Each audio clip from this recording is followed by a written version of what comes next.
where I'm at right now is I think often we talk about the wrong thing. The conversation is often, hey, are you an adopter or are you an AI resistor? And I actually think that's the wrong question and the wrong framing. That's the people who are going to thrive.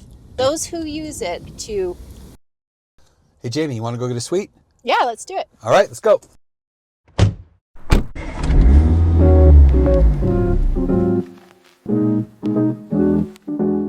Hi, it's producer Nicole Denson. Today we're talking with Jaime Theler, Chief of Staff at Agency Brands. Jaime is a self-taught marketing powerhouse who has spent over 13 years bridging the gap between high-level vision and tactical execution. Having managed more than 400 clients across industries like SaaS and entertainment, she's a master at using the power of storytelling to drive analytical results. When she isn't scaling marketing teams, she's likely hitting the trails, running, or writing her next fiction piece. Back to the show. It's windy here. Yeah. And cold. But you know what I love about these kind of winter days? And winter finally hit us, right? Yeah. I love the clear blue sky. After a storm, the inversion disappears for a bit, and it's amazing. It is. It's just, it tricks you into thinking it's warmer outside than it is. I know.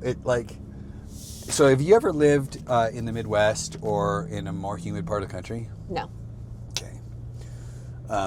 I take this over that any day. Oh yeah. I lived in Chicago for a few years, and in the 80s, during like some really cold, record cold months, and they used to keep us outside in elementary school in the mornings, unless it was I think it had to be under 20 degrees in order for us to go in, and with a wind factor, the wind chill thing, it turns it into negative 400 Kelvin or something like that. So what's new? Oh, well, I don't relax very well, so I tackled big projects. So I've got some home projects I've been doing. Nice. My husband's really patient with me because Aww.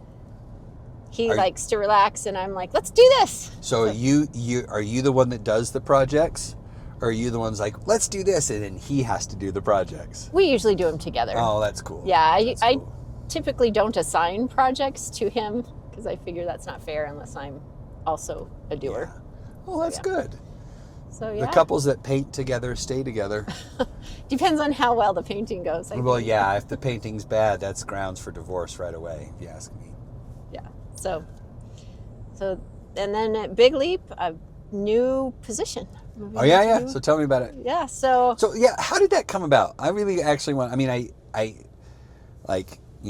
spoiler alert. Right, but yeah. In the week since you've been operating that way, I have loved it. Oh, good. I That's think good it's awesome. to know. Yeah, but what was the impetus for that? Well, I think it was that we were arranging, the new structure and figuring out where senior leadership lied. And I kind of live in this weird space where I'm a director, but I also do a lot of executive type stuff. Mm-hmm. And so I think Brian had to decide where exactly he wanted me. Uh-huh. And then we just it came out of the blue for me. Wasn't what I was expecting at all. He just asked to have a meeting and then said, hey, this is what I think would work well for you. You've got a lot of organization. You try to keep things on track, talk about priorities. Communication's a big thing. And that's an area he thinks that could really help to maximize our team. Yeah. Having someone, focused on those things and continue to do what I already sort of bring to the table. Yeah. So, with more of a mandate. Which, if you're given guns, you got to have bullets too. I mean, right. It's not maybe the best analogy anymore, but it's still one that's apropos, right? Yeah. So I am on board 100%. If you weren't doing that, if you weren't at Big Leap, what would you be doing? You know what? I might be a full-time author. because I do ride on the side. That's a hard gig though, right? Oh, yeah. That's a right lot now, of work. especially. Yeah. Or what I would really, I'm good at like event planning, but so I could probably do that. I'm not sure if I'd love it unless it was event planning for like relay races. Ooh. So, really? Yeah. Oh, you're a runner. I'm a runner. Okay. Yeah. So like Ragnar's, things like Hood to Coast, where usually it's a team of 6 or 12 and it goes, 100 to 200 and something miles. Wait, and which one is that? Hood to Coast? Hood to Coast. I haven't actually run it. It's one that I like, but that was one of the more original relay races than some of these other companies. What's the most grueling race you've run? Oh. Or do you find them grueling at all? Oh, yeah. One of, the hardest relay I've run is probably the most grueling one, and it's Top of Zion. So that's one that starts, it goes through mid-central Utah. It starts at Capitol Reef National Park. Okay. And then you run up over Boulder Mountain, and that's, Ooh. like one of the legs is 7 miles up a mountain, literally. Ooh. Up over Boulder Mountain, you drop down into, Escalante, past just some gorgeous desert. So you go from mountain back to desert. That's cool. And then you kind of run through the backside down into Zion National Park. Wow. So you run past Bryce, you go in. You trip a lot because you're just taking in the scenery when that happens? Not when you're running, but you get to, when other people are running on your team, to. you get to look and watch. There was one on that race that I ran. It's gorgeous. There's this one spot where you're on a road and it's almost on a ridge, and then you've just got drop-offs on either side, and then just amazing desert cliffs and everything all around. So yeah, I did slow down and just kind of take that in. Yeah. Running that one was amazing. I used to run a lot, but I could never really get down the not looking straight ahead when I'm running because I would trip.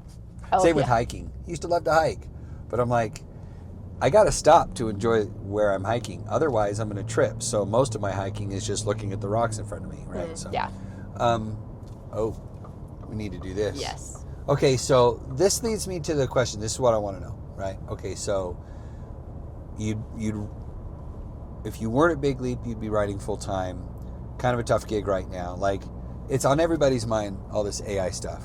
So do you think it really is a tough gig right now for riders? Oh, yeah. So why? You know what?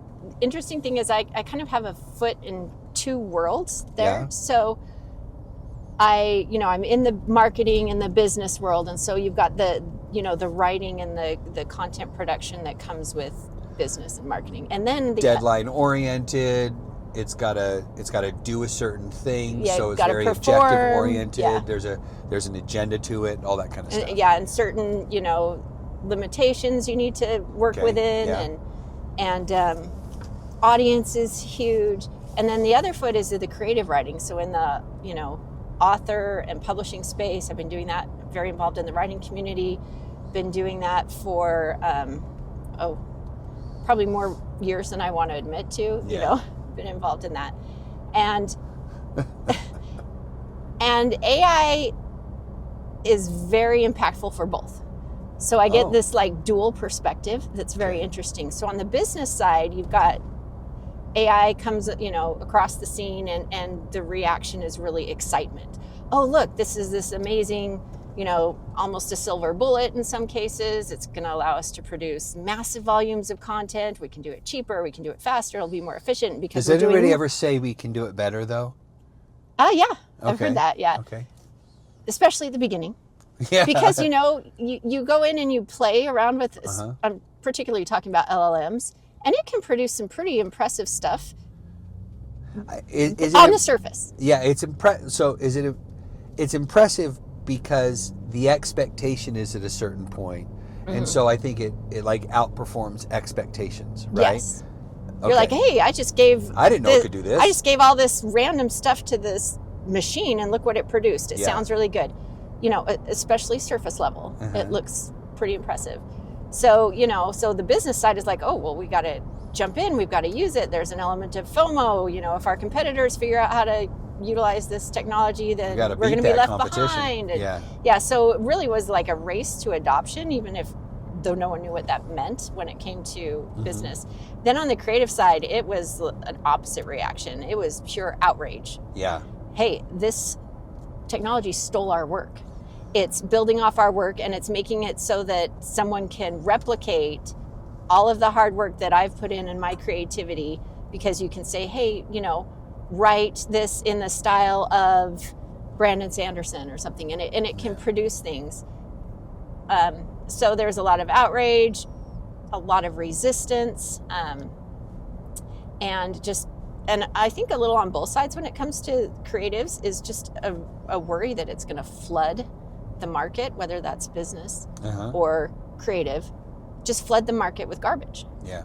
That took little effort to do. And that I think for me, as a creative, right, my reaction is nobody's going to care about even knowing the difference. And if they do, it's not going to be, they're not going to care enough to not engage with it, because financially, like the economic layer of all of this is too compelling to stay true to, to be old school or analog or whatever else, right? So like I can tell a difference, but it does the job, and we just need the job done. And it's like, crap. Yeah, and I might argue, is it doing the job? I don't think it is. Yeah, it's having to really be clear on what the job is. Right. So yeah, that's kind of an interesting response. Because I get both. Right. And I can see both. Mm-hmm. So where do you personally net out with that? I think where I've really landed, and I've done since I first found out about ChatGPT, it just came in a conversation, a business meeting, where someone's like, hey, have you heard about this? Try it out. And we were playing with it. It was kind of fun. And then I was like, this is going to directly impact my work, my team, because I manage, writers, editors, designers. And I said, I got to get in and figure this out. And I'm sorry, I forgot the question. What was it? Where do I land? Okay. So I had to dig in and figure that out. And where I'm at right now is I think often we talk about the wrong thing. I think often the conversation is often the AI question or divide is, hey, are you an adopter or are you an AI resistor? Okay. And I actually think that's the wrong question and the wrong framing for it. So what's the right question, the right framing, Jamie? The right question is, it's about effort. It's where does how AI... how you're using AI. Okay. Because so the question isn't whether you should or not. Right. You should. It's how. But it's how you... Okay. Yeah, because really, people are falling into two main camps in how they use AI. And this goes even broader than AI. Are you using AI to avoid thinking? Are you using it as an easy button? And that's really tempting, because on the surface, it can produce something in seconds I that can looks get so much pretty more good. done, and right. it's not. Yeah. It's easy. And... So you've got those who are using it to avoid thinking or as the easy way out, and then you've got those who use it to really deepen their thinking. And because when it comes to creative work, I think especially on the business side, we're looking at, okay, how can we do it faster? How can we be more efficient? And so we're optimizing for efficiency in an area where that friction and that inefficiency actually provides value to the output. Right. Yes. So if you're using, let me back up. So it's that kind of wrestling with an idea or verbiage or design that elevates whatever you produce and yourself at the same time in the same process. This is where, as a creative, you also find that value. So if we're getting rid of all of the friction and it's just simple and easy and thoughtless, then that feels more meaningless to the creative. Right.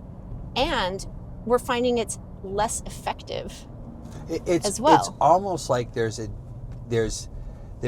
deep sense of meaning or value that is only encoded into a piece of art. Because whether it's commercial art or art, it's art. Mm-hmm. That through the struggle, we actually encode the art with that value. And that is what's passed on. I would call it, I mean, to use a term that maybe doesn't make a ton of sense, but it does to me, is that there's an entropic value, Mm-hmm. right? That there is a high sense of organization that comes from, or that is translated from one person to another, or from one person to many, that is encoded by the struggle to create this thing. Yeah. I think some of that comes because as humans, we're sort of wired for creation. Yeah. Now, that can be, it's very obvious when you've got artists or graphic designers or writers, but there's just a certain amount of satisfaction that we all get from taking nothing and creating something Yes. out of it.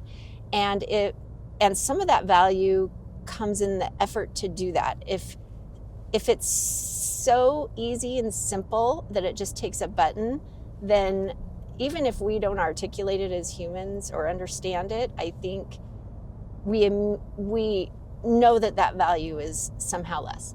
Yeah. And so along the lines of like, AI can't experience it for you. I love the point that you made, that we are inherently creative beings. I reference this all the time, but John Cleese, that you can YouTube or search on YouTube an address that John Cleese gave about creativity, and like the premise of the address was that creativity is not a talent; it's a state of working. It's an operational state, and we can all achieve it. But what unlocks on the left or the right here? it's right here on the left. but Oh, we can there it probably- is. Okay. But what unlocks it ultimately is effort. He makes this really cool observation, and he worked in concert with a researcher at Oxford to pull all these insights. But he said that, like, according to the research,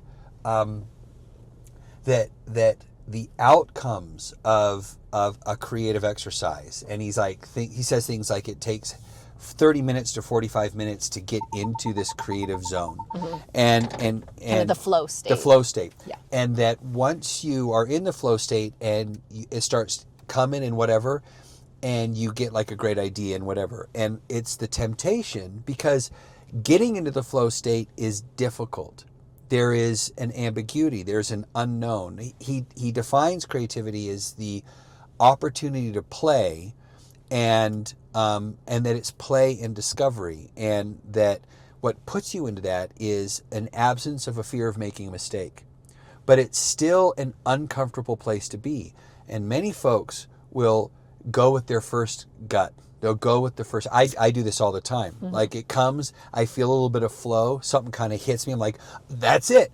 And I go off with it. But he said the research shows that if you can go, no, that's okay, but you can wait around in that state. You can prolong the uncomfortableness. The outcomes are always better. Like the first kind of, oh, that's awesome, or the first great idea or first thing that you kind of fall in love with, that is usually a stepping stone to something else. Yeah, you kind of have to weed through the initial You do. ideas. Which just speaks to that there is a process of discovering and putting yourself in the unknown that ultimately, this is what I want to say, ultimately is antithesis to really the whole thing of letting AI do it for you. But this is the point I wanted to and get your take on. AI is a dressed up word predictor. It's what it is. It's a word predictor. So you're never going to get original output. No. But So this is the but. Yeah. So this is where, okay. so you're never going to get original output, but it can act as a thought partner if you use it in a different way Okay. for you to get there. For you to do original output. Right. So it is a good angel on your shoulder. Yeah. But it is not an oracle. Yeah, it can help you think deeper. Yeah. And it can be a great way to help you think deeper, but you have to resist the temptation to just use it as an easy button. Yeah. I use AI all the time, but I don't use it to produce anything. I use it to challenge me, to be a devil's advocate, or just, hey, what am I not thinking of? Oh, or I see. that I sort don't of do thing. that at all because honestly, I'm kind of afraid of being challenged, right? Like, so I think it speaks to your creative maturity as well. It really does. That in the process, and you have to do this as a CD, like right? You have to be able to divorce your value from the creative output, and that's a very I think the inability to do that is ultimately what leads to an overdependence on AI or not using AI at all. Either way, right? It's I'm not going to use it all because I'm special in it and I'm insecure about it, or I'm going to use it all because I don't. I'm going to totally use it because, I don't think I could do this and I don't want to find out that I really can't do it. But to go, no, I'm intrinsically, inherently a creative person, as we all are, and I want to go on this discovery. I want to create something. I want to do something original. I want to challenge myself. I'm going to use this to challenge me. That's like, but this is kind of your whole thing. That's like, I want to put myself through something hard because I want to grow from it. And kind of paradoxically, AI, because you're saying you feel uncomfortable about that, AI is almost a safer way to do it because it's just a machine. Yeah. It's not judging you.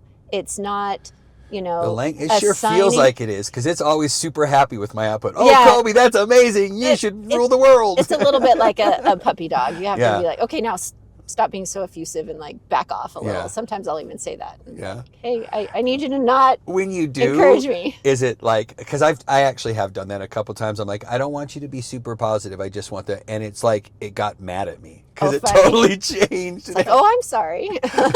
Let's go get the stuff Okay. and then we'll be back. Okay, so where are we going today? We're going to go to Lehi Bakery. Okay, why? Square donuts. So talk to me about the square donut because Okay. everybody is obsessed with these square donuts. Yeah. Well, I don't eat a lot of desserts or a lot of sugar, but I Okay. really like bread. So donuts are kind of my weak spot. Isn't bread sugar basically in like a fancy Yeah, format? it's just not as refined as Okay. like desserts and that sort of thing. So why do you like the square donut so much? I like them because they have more substance to them. Okay. So they are sweet, but not overly sweet, like Krispy Kreme. They're Ooh, light, yeah. light, fluffy. It's almost like you're eating Powdered sugar. or baked cotton candy, Yeah, kind of yeah, a thing. uh-huh. And the Lehi Bakery donuts just have more substance to them. And Okay. So I really like that. Okay. When's the first time you went to Lehi Bakery? Oh, it's been a few years, probably 5 or 6 years. And someone brought them into the office and introduced them. Here? Yeah, I think it was Big Leap. And I was Okay. like, oh, I love these. These are great. So which one are we going to? Are we going to go to the original one? That's what I was thinking, the original one. Yeah. Which doesn't have a drive-through, so we get to go in and say hi and all the stuff. Yeah. Awesome. Okay, and what are you going to get? You're going to get the square. I get the square, and I might get, if they tempt me with something else, if it looks really good, I might have to try another. Do they donut have too. crullers? I'm not sure. I hope they do. Crullers are my favorite. I don't know what's a cruller. So cruller is Winchell's made crullers famous. Remember Winchell's? Yeah. Okay, that's how I'm giving my age away and where I lived in the country. Dunkin' Donuts right now does a cruller, but it's like a glazed thing. Anyway, a good friend of mine, we went to Lehi recently, a good friend of mine, it was Jared, right? And he like loves them, and he's a donut connoisseur. He's like the 3 best donut places in the country, and Lehi is one of them. So if I would never been there before, what would you recommend the first thing I try? Oh, I think you got to try the square. The square glazed? Mm-hmm. Just plain glazed square? Okay. That's what we're going to do. And we're going to have a good conversation on the way too, huh? Yeah. Yeah. Definitely. Okay, awesome. All right, cool. Can't wait. All right.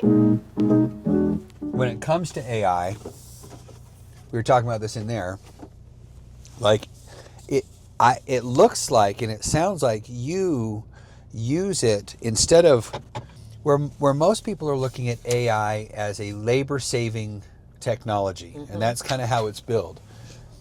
the way you're talking about using it actually is another step in the process. It feels like it's a labor adding activity, but you're doing it because it improves the output. Yes. So I guess you could consider it a second layer, but I often use it as really as a thought partner or collaborator. Mm-hmm. If you could sit there and talk through things with someone who has all the time in the world, doesn't, get tired of talking about all the details, doesn't get offended if you say, no, that's not right, or let's go at it a different way, or let's keep talking about this. I mean, wouldn't you want to use it? Wouldn't you want someone on demand to just bounce things back and forth Jamie, too? that's how I treat you. That's why I huddle with you 4 times a day. This is true. I mean, literally, this whole thing is an elaborate ruse to get me to quit huddling you on Slack. Well, there are family members who I've introduced AI to that has kind of helped with Hey, give fewer this phone a shot. calls. Yeah. Look at this. I think you'd like this. Because I'm not as available all day. I love that. So, yeah. So really, I think using AI as a thinking, I don't know, deepener, I guess, thought deepener, is perhaps where more of the value will be. That's the people who are going to thrive. Okay. Those who use it, I think, to Augment. augment what they already have or what they can already do, because it can be great at that. I mean, there are times where I just have messy thoughts and it's just jumbled, and I just kind of vomit it out and throw it out to ChatGPT and be like, okay, help me make sense of what it is that I'm thinking here or trying to process here, and so it can do that. I'm not looking at it to tell me what to think, but I use it sometimes to help clarify so that I can make decisions or move forward or be more creative, because I'm still going through the messiness of it, but AI can help add, clarity or just help. It just helps me think through it. Yeah. So, do you have a kind of a family of, or a set of prompts that you have developed in this thinking process, or do you kind of just let every conversation be an organic conversation with ChatGPT or Claude or whatever else you use? And also, what LLMs do you like to use? Yeah, that's a good question. So I use ChatGPT, Claude, and Gemini are the primary LLMs that I use. Okay. And I use them for different things. So Claude, from my experience with Claude, is it's a little bit more creative, but it can also get... So it hallucinates more too. Yeah, it can go like purple prosy or it can go off the rails a little bit. It's a little bit more your artist in the attic, and It's the Johnny Depp of LLMs. Yes. Okay, that's cool. Yeah, but it can give some really good stuff. ChatGPT is a little bit more middle of the road, and it also one interesting thing about LLMs, I would say ChatGPT in particular, is that it just almost gives you too much. Yeah, It's that's just one thing. So, it's like, yeah, you have to kind of weed through. and that's actually where it got pissed at me once. Like, I was like, don't suggest anything else anymore. And so it became super didactic, like really sparse. I think I hurt its feelings. I'm pretty sure yeah. I heard it. Anyway, so okay, Yeah. and then Gemini. I use Gemini if I need something that I want it to access the internet. Okay. So that's something, I mean, I probably use Gemini a little bit more. Well, no, I use it for work and personal. But so personally, I'll use it, like we were doing some car shopping we needed to replace a used car for my daughter. And so I'm like, okay, these are the used cars I'm looking at. I want you to analyze consumer, reviews and, give me recommendations based off of, performance and longevity, and because it can pull from all of those sources, whereas Claude and ChatGPT Are closed. Yeah. So I want real time things, and for work I'll often use it when I'm trying to help troubleshoot. Like I'm trying to do something in a platform and I don't know how. And so I'll go to Gemini because I figure it has access to the most recent tutorials or from that. So, Are you concerned, Jamie, that, when Google first kind of launched, I don't know if a lot of people know this, but they had an internal mantra. Do you know what their mantra was? Mm-mm. Do no evil. Yeah, I don't know if they're still sticking to that. No, no. But my point exactly. They recognize that they are now not the source of information, but because they are the curator and the indexer of information, they might as well be the source of all information. Mm-hmm. And the power that granted them. Are you ever concerned that although ostensibly LLMs are supposed to be based on billions of words and data points and all this kind of stuff, but that ultimately, it's just the next level of giving you the information that certain powers that be want you to have? That it's not really an access to all of it. It could be used kind of for propaganda or behavior modification. In such subtly nefarious ways. Are you ever concerned about that? Yeah, definitely. That's why I think you can't farm out your thinking. Yeah. You have to approach it with critical thinking and maybe a good dose of skepticism. A good dose of skepticism. That's a fine line to walk. It is. It's tricky. And it takes effort, and people don't want to do that sometimes. Well, as who was it that said, Carl Jung, one of my favorites, thinking is hard. That's why people judge, right? So, okay, well, all right. So, I didn't answer your prompt question, though. Yeah, prompt question. Okay. My bad. I don't have really a set of prompts, if that makes sense. It's often an organic conversation, but some of them can sound similar. Like I might start it the same way, but you have to add context. Yes. Which also sometimes feels like, if I've got to explain everything to AI, that's just more work. Right. Which then, if you're having that reaction, that tells you everything you need to know about why you're using it in the first place, right? Yeah. Okay. Yeah. So it's a bit more of an organic conversation, but I will often give it the context and tell it what I want it to do, and then say, ask me any questions that you need to clarify or to have the full context, or that I may not have told you, so that we can then do what I'm asking you to do. I like that a lot. I'm going to incorporate that. I'm going to use that. Oh, good. Yeah. Because in answering those questions, that's another layer that sometimes that gets me where I want to go. Yeah. Because I'll be like, oh yeah, I didn't think about that. What is the answer to that? And sometimes I'll even say, I don't know the answer to that. That's a great question. Let's explore that first. Awesome. Have you named do you have a name for your? I don't. I have a name for mine. I know my creative team, one of my team members is named his, but what? He calls it Schnellbert or Schnellbert or Snelly. Is that who I think it is? Probably. Yeah. Okay, cool. That's cool. I've named mine Cypher. Oh, okay.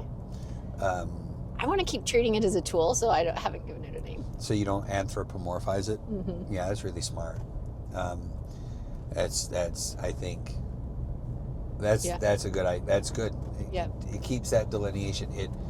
It helps. Yeah. It reminds you that this is a tool. I can't give it personality.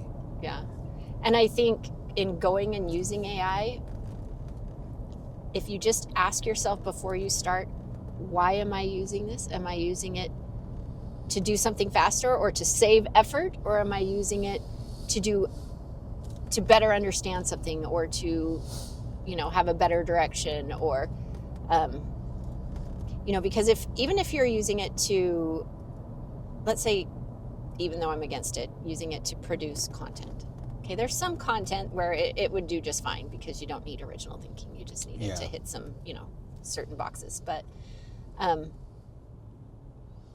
forgot where I was going with that. Why you're using it? Oh, yes. Are you using it just because you don't want to put in the thought and do something fast, or are you using it to do something better? See, I'm so uncomfortable with the idea of sending anything out that I don't know everything about. If it has my fingerprint on it, I have to know all of it. I have to be able to answer those questions. If something comes back and goes, what about this, what about this? If I don't have an answer, I feel like I've given somebody something that's not fully baked. But it's a machine. If you're using it as something to figure that out. No, that's what I'm saying. Like, I dig that. Like, that is a good... So, like, building kind of brand narratives and stuff, right? Yeah. Like the initial tension that I believe exists at the center of any great story, that you're familiar with it, right? Like, I would never outsource that. But applying that tension and that perspective to what's going on in the news right now, I have used and like using AI for that, because I'm actually not that well informed. That gives me a starting point. I often will go back with, no, that's wrong, and you're wrong because of this, and I start lecturing AI, which is really satisfying for me, and it's terrible. I'm a terrible person. It's not a person, so right. yeah. So, they can take some abuse. Early on, I was part of this AI startup, and that's still hanging out and doing good and all that kind of stuff. But like, some of our initial research, we found that one of the reasons folks like using it, and like the early adopters, is because they could berate it and just be cruel to it. I thought, if that's not an without insight, the guilt, without the guilt, if that's not an insight into, as a mirror to who you are, then that's funny. I don't know what else is. Yeah, I don't know that I've really berated it, but I have told it it's wrong, and it, okay, stop all that, ignore. So I have a different one. I would love to, if I know you don't have a set of prompts, but if you have certain questions that you find yourself asking often, I think it'd be awesome to make that available. Oh, okay. In kind of the summary of what we're doing here. I think that'd be really cool. I think I would like to know what those are, but totally different question. So what's a question you wish people asked you more? That's a good question. I think why is a good one. Why do you think that? Because usually I have reasons. That you don't get to tell people why what your great thought process has been? I mean, that's one of the great things about Eric is he always asks. So. He always asks. I just know, okay, I'm going to come in prepared. And that helps me because I have to, examine my own self. Okay, why am I thinking this, or why am I doing this? Now, sometimes I love that about him, by the way. I love that he does that. I love working with that guy. I love it. I love being there and then looking over, and he's just like this, and he's just got this wry smile on his face. And all sorts of things are going through his head. And they cut to the quick. Like, his thinking is... Yeah, he asks really good questions. He asks good questions, which tells me that he sees through a lot of stuff, which means his mind's like a steel trap, which means it can be very critical and cold. His thinking can be very cold. It can come across that way. Well, I don't think he's cold at all. I think he has the capacity to divorce and cut away all the fat and get to what, like the meat, like what matters. And he has, I think that's probably his natural way of thinking. And he's learned to temper that and to position it the right way and to let it be a tool without it coming across and hurting people's feelings, right? And that's one of the things I love most about that guy, is that he can think very logically, but he doesn't dismiss all of the other appurtenant stuff in that thinking. He still gives that honor because he knows it's important to others as well, right? And it's just like, that's cool. Anyway, all right. Well, this is really fun. I really love this. A good conversation. It was. We were enjoying it so much we drove right past the bakery. I know. All right, thanks, Coby. Let's get back to work. Yep. All right, I'm taking this with me though.